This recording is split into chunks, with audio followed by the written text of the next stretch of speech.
성도 여러분 안녕하세요. 앤드류스 한인교회를 섬기고 있는 서상규입니다. 오늘도 이 안식일 저녁 말씀의 시간에 오신 여러분들을 환영합니다. 여러분, 우리가 뉴스를 보면 뇌물을 주고받다 발각된 사건들을 심심치 않게 볼 수 있습니다. 사과를 선물 받았는데 사과 상자 안에는 돈이 가득하죠.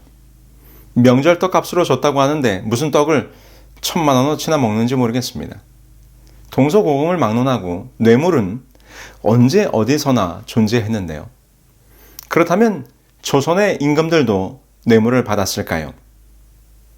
조선은 뇌물 천하였다라는 책이 있습니다. 이 책에 보면 조선시대 뇌물의 세태와 뇌물에 얽힌 조선의 정치사회 모습을 볼 수 있습니다.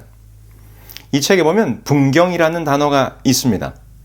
분추경리의 줄임말로 분주히 권세가를 쫓아다니며 이익을 다툰다라는 그런 뜻을 가지고 있어요.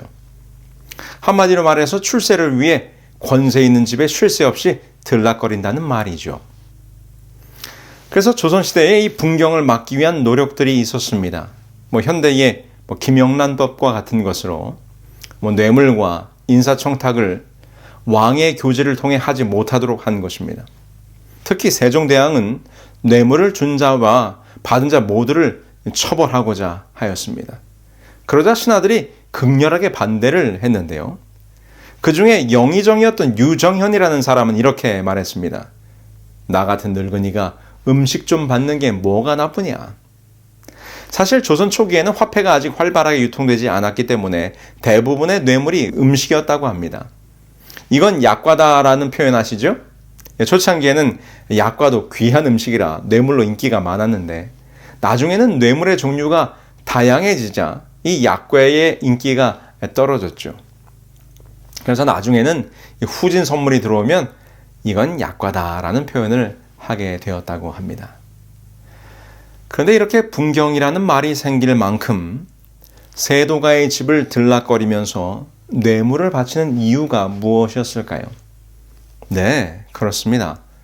뇌물을 바치는 대부분의 이유는 인사청탁, 곧 관직을 돈으로 사려는 것이었죠. 뇌물로 유명했던 사람이 있는데 그 사람은 성종의 유모였던 백씨라는 여인이었습니다. 보통 왕궁의 어린 세손을 돌보는 유모는 주로 천민 출신이었지만 자신이 돌본 세손이 왕이 되면 곧 일품의 공보 부인이라는 벼슬을 받게 된다고 합니다. 그런데 이 백씨라는 여인은 그 권력으로 얼마나 세도를 누렸는지 자신의 남편도 벼슬에 올리고 아들은 정삼품 겸사복으로 만들죠. 백씨 부인의 본가 앞에는 그녀에게 뇌물을 바쳐 벼슬자리 하나 얻어보려는 사람들로 문전성시를 이루었다고 합니다. 사람들은 이렇게 자리를 탐내죠. 한 자리 차지하는 것에 목을 맵니다. 여러분들도 자리 욕심이 있으신가요? 그런데 성경에 보니 예수님의 제자들이 탐내던 자리가 있었습니다. 그것은 바로 예수님의 우편과 좌편이었습니다. 그때에 세베대의 아들의 어미가 그 아들들을 데리고 예수께 와서 절하며 무엇을 구하니? 예수께서 가라사대 무엇을 원하느뇨? 가로되 이 나의 두 아들들을 주의 나라에서 하나는 주의 우편에 하나는 주의 좌편에 앉게 명하소서. 세베대의 아들의 어미가 나옵니다. 세베대의 아들은 예수님의 12제자 중에 야고보와 요한을 말하는 것입니다. 그런데 그녀가 지금 예수님께 무언가 청탁을 하고 있어요. 당신의 나라가 세워질 때 하나는 당신 보좌 우편에 또 다른 하나는 당신 보좌 좌편에 앉게 하소서. 지금 대단한 인사청탁을 하고 있는 것입니다. 보좌의 좌우편에 앉는다는 것은 이 권력의 최측근에 있게 해달라는 요청인 것이죠. 그런데 말입니다. 이렇게 큰 인사청탁을 하면서 아무것도 가져오질 않았어요. 지금 뭘 믿고 청탁을 하는 것일까요? 그 어머니가 누구인지를 생각해보면 약간은 이해가 됩니다. 이 세베대 아들의 어미의 신분에 대하여 성경 마가복음 15장 40절을 통해서 추측해 보건대 그녀의 이름은 살로메로, 요한복음 19장 25절에 보면 예수의 어머니 마리아와는 친자매로 추정이 됩니다. 만약 이 추론이 맞다면 그녀는 예수님의 이모가 되는 것이고 야고보와 요한은 예수님의 이종 사촌이 되는 것입니다. 여러분, 청탁 가운데 그래도 가장 힘이 있는 것은 바로 아는 사람의 부탁인 거죠. 거기다 내가 아는 사람이 높은 사람이면 또 가족이면 어떻습니까? 그것만큼 빼게 되는 것은 없습니다. 지금 예수님의 이모가 와서 야 예수야, 너 사촌형들 좀 잘 챙겨줘. 나중에 너가 보좌에 오르면 하나는 좌편에 하나는 우편에. 알았지? 시대 소망에 보니까 이 세베대의 아들들이 야망을 가지고 있었다는 것입니다. 이 보좌의 우편에 서는 것, 그들이 욕심을 가지고 탐하던 자리였다는 것이죠. 세베대의 아들들만인가요? 아닙니다. 마태복음 20장 24절에 보면 이 모습을 본 다른 제자들이 분이 여겼다고 나옵니다. 아니 지금 이모 찬스를 쓴단 말이야? 화가 나는 것입니다. 왜냐하면 모두들 그 자리에 오르고 싶었기 때문이죠. 그런데 보좌의 우편은 이 제자들이 야망을 품었던 그들의 기대와는 전혀 다른 자리였습니다. 그들은 재물과 권력을 줄 수 있는 자리라고 생각했었을 것입니다. 그래서 지금 이모까지 나서서 그 자리를 청탁했던 것이죠. 그런데 예수님의 대답은 완전히 달랐습니다. 예수께서 대답하여 가라사대 너희가 구하는 것을 너희가 알지 못하는도다. 나의 마시려는 잔을 너희가 마실 수 있느냐? 저희가 말하되 할 수 있나이다. 가라사대 너희가 과연 내 잔을 마시려니와 뇌 좌우편에 앉는 것은 나의 줄 것이 아니라 내 아버지께서 누구를 위하여 예비하셨든지 그들이 얻을 것이니라. 일단 첫 번째로 그 자리는 예수님이 줄 수 있는 자리가 아니었습니다. 하늘 아버지께서 허락하시는 자리라는 것이죠. 하늘 보좌의 우편에 앉을 자를 임명하는 임명의 권한이 예수님께 없다는 말입니다. 두 번째는 그 자리에 오를 사람은 오히려 겸손하고 섬기는 자, 낮아지는 사람이 되어야 한다고 말씀하십니다. 너희 중에는 그렇지 아니하니 너희 중에 누구든지 크고자 하는 자는 너희를 섬기는 자가 되고 너희 중에 누구든지 으뜸이 되고자 하는 자는 너희 종이 되어야 하리라. 세 번째, 결정적으로 그들의 기대와 달랐던 것은 그 자리는 세속적 재물과 명예의 자리가 아니라 고난의 자리라는 것입니다. 얘들아, 너희가 원하는 보좌의 우편, 그 자리에 가려면 어떻게 해야 하는지 아느냐? 내가 마셔야 하는 이 고난의 잔을 너희도 마셔야 한단다. 십자가의 고난을 통과한 자만이 그 자리에 오를 수 있다. 너희들의 기대와는 전혀 다르다는 것을 지금 말씀하시는 것입니다.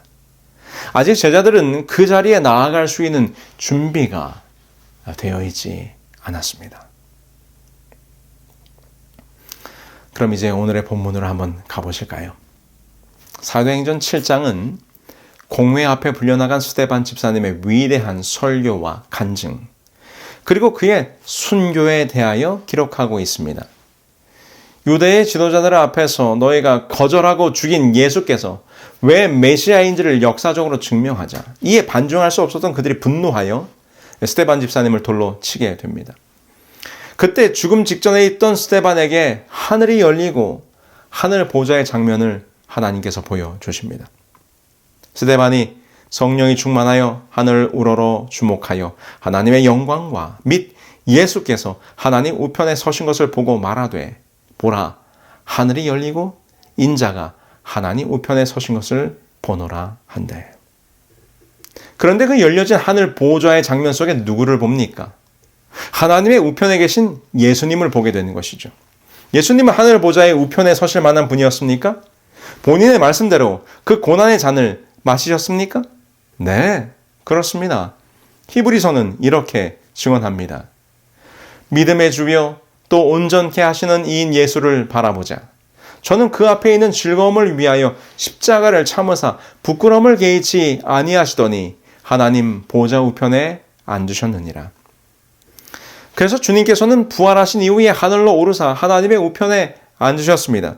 주 예수께서 말씀을 마치신 후에 하늘로 올리우사 하나님 우편에 앉으시니라. 그런데 지금 예수 그리스도를 증거한다는 이유로 돌에 맞아 순교하는 스데반에게 하늘이 열리고 하나님의 우편에 계신 예수님의 모습을 보여주시는 것입니다. 왜 예수님께서 스데반에게 하늘 보좌의 장면과 그 곁에 계신 예수님의 모습을 보여주셨겠습니까? 여러분, 이 질문이 오늘 설교의 주제입니다. 이 질문을 이렇게 바꿔보려고 합니다. 왜 오늘 우리는 하늘 보좌와 그 우편에 계신 예수님을 바라보아야 합니까? 스데반은 큰 시련과 핍박 가운데 자신의 목숨이 꺼져가는 순간이었습니다. 그때 그에게 하늘 보좌와 그 우편에 계신 예수님을 보여주십니다. 스데반은 그 광경을 보면서 기뻐했을 것입니다. 감격했을 것입니다. 내가 비록 지금 예수님으로 인하여 거절당하고 모함을 당하고 심지어 돌이 날아들어 내 목숨이 꺼져가지만, 그러나 그 모든 고난의 잔을 마시고 나를 위하여 십자가에 달리신 예수님께서 그 영광의 자리에 하나님의 우편에 계시는 모습을 볼 때 그의 마음에 얼마나 큰 위로와 격려와 감동이 있었겠습니까? 보아라, 십자가에 죽으사 부활 승천하신 예수님께서 저 하늘 보좌의 자리에 그 우편에 계신다. 그는 하늘 보좌를 바라보며 큰 용기를 얻었을 것입니다. 그는 그 죽음의 순간 아무것도 두렵지 않았습니다. 왜냐하면 그는 하늘 보좌를 보았기 때문입니다. 사도 바울도 항상 하늘 보좌와 그 우편에 계신 예수님을 주목합니다. 바울 또한 하늘 보좌 우편에 계신 예수님을 바라보았죠. 누가 정죄하리요? 죽으실 뿐 아니라 다시 살아나신 이는 그리스도 예수시니 그는 하나님의 우편에 계신 자요 우리를 위하여 간구하시는 자시니라. 그러므로 너희가 그리스도와 함께 다시 살리심을 받았으면 위의 것을 찾으라. 거기는 그리스도께서 하나님 우편에 앉아 계시느니라. 항상 하늘의 보좌 그 우편에 계신 이를 바라보라고 말했던 사도 바울. 그의 순교의 순간은 어땠을까요? 사도행전에 이렇게 기록합니다. 사도는 불확실성이나 두려움으로서가 아니요 즐거운 희망과 사모하는 기대감으로 위대한 내세를 바라보고 있었다. 그는 순교의 장소에 설 때에 형리의 검이나 곧 그의 피를 받을 땅을 보지 아니하고 그 여름날에 조용하고 푸른 하늘을 통하여 영원하신 하나님의 보좌를 바라보았다. 사도 바울도 죽음의 순간 그의 눈은 하늘 보좌를 바라보고 있었습니다. 그래서 그도 담대히 예수님처럼 그 고난의 잔에 참여하여 하나님의 우편에 서는 자의 특권을 누리게 된 것입니다. 특별히 요한계시록에는 이 하나님의 보좌와 그곳에 계신 예수님에 대하여 많이 언급하고 있는데요. 다음과 같이 아주 흥미로운 패턴을 발견할 수 있습니다. 계시록 3장 21절에 라오디게 교회에 보내는 권면 이후에 상급으로 하늘 보좌 이야기를 합니다.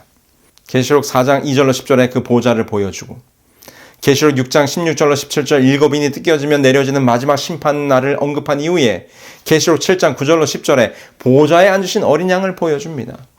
그리고 계시록 13장 16절로 18절 짐승의 표에 대하여 언급한 이후에 계시록 14장 1절 5절에 하늘 보좌 그 시온산의 장면을 보여줍니다.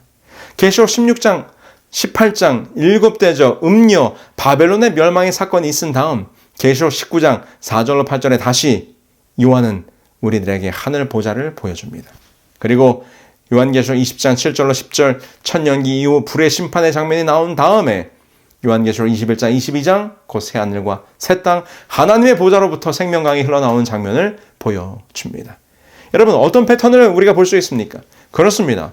마지막 시대에 펼쳐질 일들을 말씀해 주시면서 심판, 짐승, 음녀, 바벨론, 불의 심판, 무시무시하고 두려운 일들에 대하여 이상을 보여주신 다음에는 항상 그 다음 장면으로 하늘의 보좌, 시온산, 새하늘, 그리고 그곳에 계신 어린 양 예수 그리스도를 사도 요한은 우리에게 보여주고 있는 것입니다. 이것이 무슨 말입니까? 두려워 말라. 놀라지 말라. 걱정하지 말고 염려하지 마라. 너희 앞에 어떤 시련과 역경과 고난이 있을지라도 그 너머에 저 하늘 보좌 우편에 우리 주님이 계신다. 이미 너희가 당한 고난과 시련과 시험의 잔을 다 감당하신 주께서 그 영광의 자리에 올라 우리를 기다리신다. 바로 이러한 신앙의 격려와 용기를 주고 있는 것입니다. 여러분, 이 사진의 종목이 무엇인지 아시죠? 육상 종목 가운데 높이뛰기입니다. 저희 아들 세진이가 하이스쿨 때 이 육상 종목 중에 높이뛰기 대표 선수였어요. 어느 날 집에 와서 아빠, 이번에 필드 앤 트랙 하이스쿨 대회가 있는데 자기가 높이뛰기 선수로 나가게 되었다는 것입니다. 처음 듣는 이야기였어요. 웬 높이뛰기? 원래 자기는 크로스컨트리 종목이었는데 이 높이뛰기가 재미있어서 한번 해봤는데 선생님이 잘한다면서 이제 종목을 바꿨다는 거예요. 야, 그러냐? 네가 얼마나 높이 뛰는데? 예, 자기 최고 기록이 5 feet 11 inch, 5'11이라고 하는 것입니다. 아, 꽤 높아요.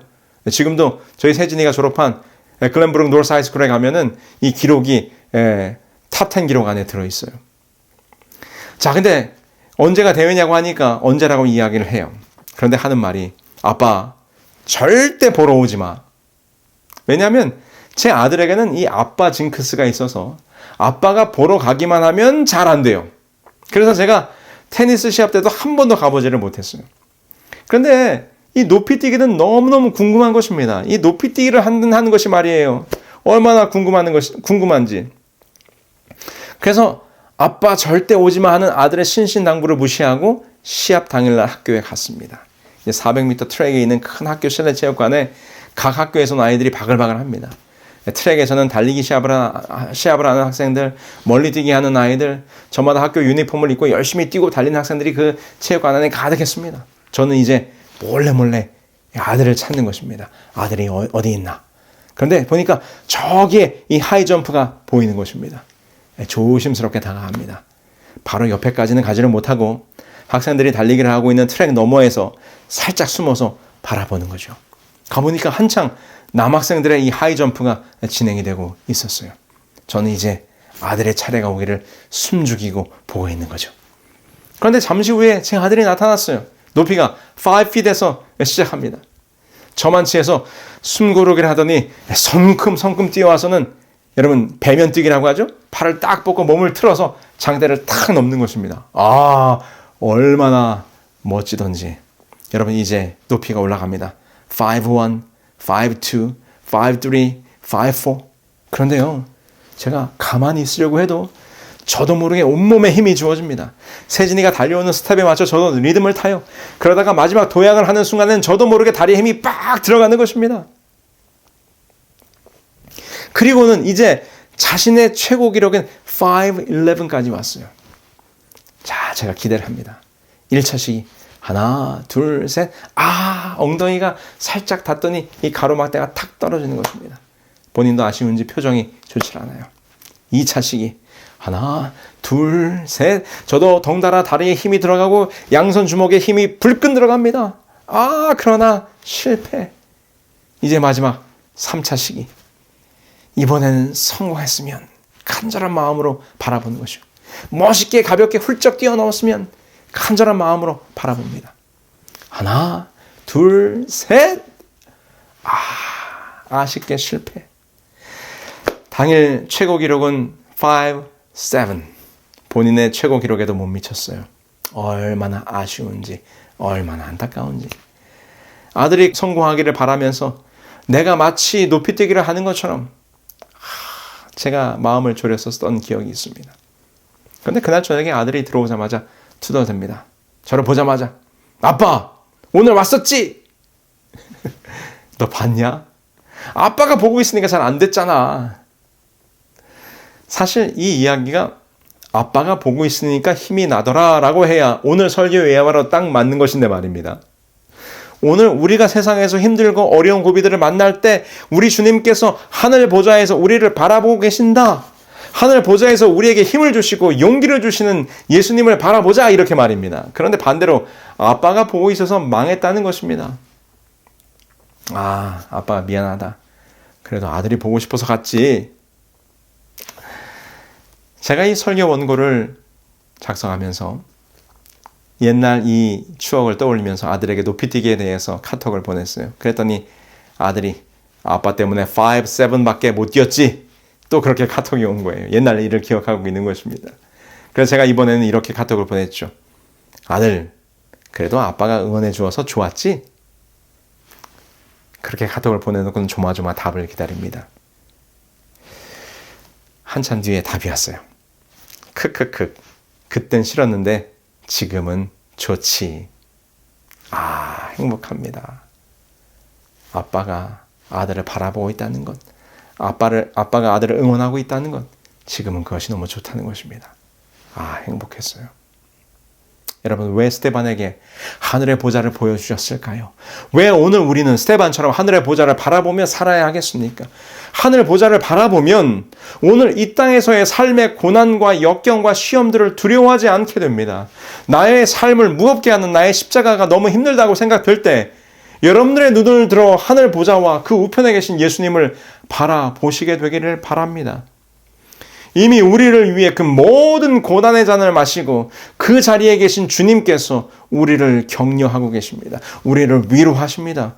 그리고 우리를 기다리고 계십니다. 세베대의 아들들 야고보와 요한의 어머니가 예수님께 당신의 좌우편에 앉게 해달라고 할 때 그 좌우편의 자리가 단수가 아니에요. 좌편들, 우편들입니다. 물론 살로메가 좌편들, 우편들에 앉게 해달라고 할 때 그녀의 요청은 그 자리들 중에 가장 가까운 좌편과 우편을 이야기한 것이겠죠. 그런데 생각해 보니까 좌편들, 우편들이라는 이 복수의 표현이 참 의미가 있어요. 하나님의 보호자의 좌, 그 우편에 우리를 위한 자리들이 하나가 아니라 여러 개, 좌편들, 우편들 여러 개가 마련되어 있다는 것입니다. 많은 사람들이 그 보좌의 좌우편에 서게 될 거예요. 요한은 그 장면을 보면서 말하기를 14만 4천이 서 있는 것으로 보았죠. 성도 여러분, 우리가 이 땅에 살면서 겪게 되는 작은 시험들, 근심들, 고난들, 우리가 서게 될 하늘 보좌의 영광스러운 좌편과 우편들의 자리를 생각하면서 우리가 능히 견뎌내셔야 하지 않겠습니까? 결국 그 세베대의 아들들 야고보는 후에 그 우편 자리에 서게 되는 것을 무엇인지 깨닫고 그 길을 담대히 나아갑니다. 야고보는 최초의 순교자가 되었죠. 그리고 요한은 요한계시록을 통하여 우리에게 하늘의 보좌를 바라보는 삶이란 무엇인지를 가르쳐주게 됩니다.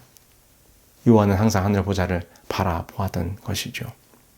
성도 여러분, 항상 하늘 보좌를 바라보며 살아가시는 여러분들이 되기를 바랍니다. 만약 우리가 지금 하늘의 보좌를 바라보지 않으면 언젠가는 주님께서 하늘 보좌 우편에 앉은 것을 바라보게 될 터인데 그때는 언제인가? 예수께서 가라사대 내가 말하였느니라. 그러나 내가 너희에게 이르노니 이후에 인자가 권능의 우편에 앉은 것을 하늘 구름을 타고 오는 것을 너희가 보리라 하시니. 그때는 예수님의 때, 곧 심판의 때입니다. 주님께서 우주의 재판장으로서 각 사람에게 행한 대로 갚아주시기 위하여 오실 때 주께서 하늘 보좌 우편에 앉으신 것을 보게 될 것입니다. 여러분, 그때 바라보는 것은 이미 늦은 것입니다. 우리는 지금 우리 매일의 삶 속에서 그 하늘 보좌와 그곳에 계신 예수님을 바라보며 살아야 합니다. 하늘을 향하여 우리의 시선을 하늘을 향하여 살아가는 우리 모두가 되기를 바라면서 오늘 말씀을 마치겠습니다. 하늘에 계신 저희들의 아버지 하나님, 우리가 가야 할 길, 십자가의 고난의 길을 먼저 가시고 그 고난의 길을 통하여 하늘 보좌 우편에 계신 우리 주 예수님, 오늘 우리가 이 땅에 살아가며 힘들고 어려운 순간이 있을 때 오늘 함께 나눈 말씀처럼 하늘의 보좌를 바라보게 하여 주옵소서. 그 보좌 우편에 계신 우리의 구원자 예수님을 바라보게 하여 주옵소서. 그래서 예수님이 가신 그 길을 묵묵히 우리도 따라가는 우리 모두가 될 수 있도록 인도하여 주시옵기를 우리 주 예수 그리스도의 이름으로 기도합니다. 아멘.